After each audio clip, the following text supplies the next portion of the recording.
It's just all violent protests.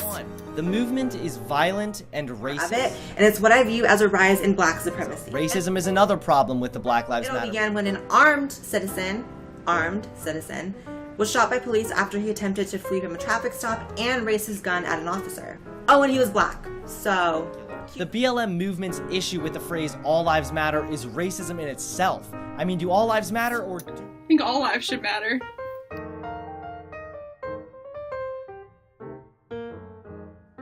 The media. Fox News. It's a clip from CNN of a black media attempts to do this.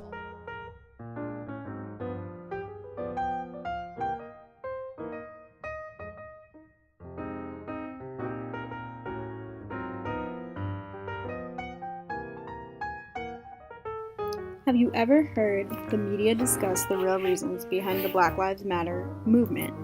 The answer is most likely no. Instead, you've probably seen harsh-looking riots, violence, and news reporters asking how the movement is not yet classified as a hate group. Alicia Garza created Black Lives Matter with Patrisse Cullors and Opal Tometi.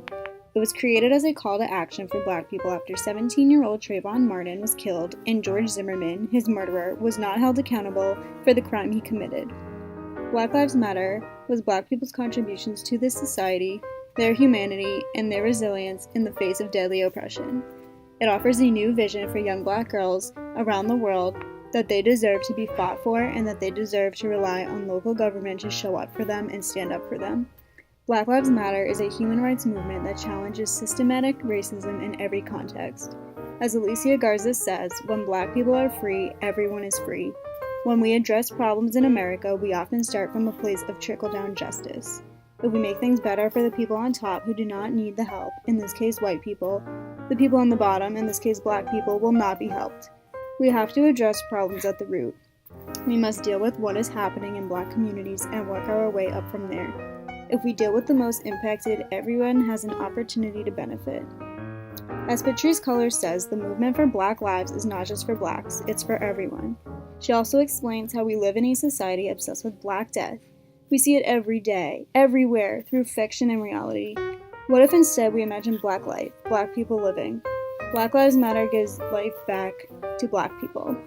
Investing in Black leadership is also a goal of the movement.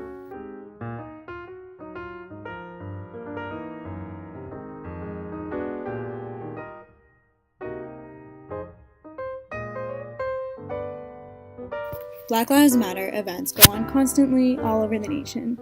There are days of action, teachings, panels, Twitter chats, and more. There is a calendar of events on blacklivesmatter.com. Of course, the media never shows these positive events. The media just shows angry protesters and turns the movement into a, quote, hate group.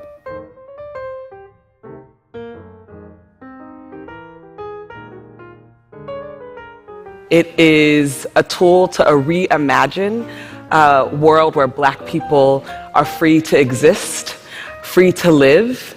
It is a tool for our allies to show up differently for us. Next time you hear something from a media source, don't believe it right away. Look for a reliable source. Don't believe the first article that comes up on Google. Look into the problem, get a few differing opinions on the problem. For Black Lives Matter, specifically, go to the actual site, read about the founders, read about their initial goals and intentions. Go to an event near you, talk to the members, and hear their stories and hear why they joined. The media twists and warps everything. Don't let the media control your mind. Have a mind for yourself.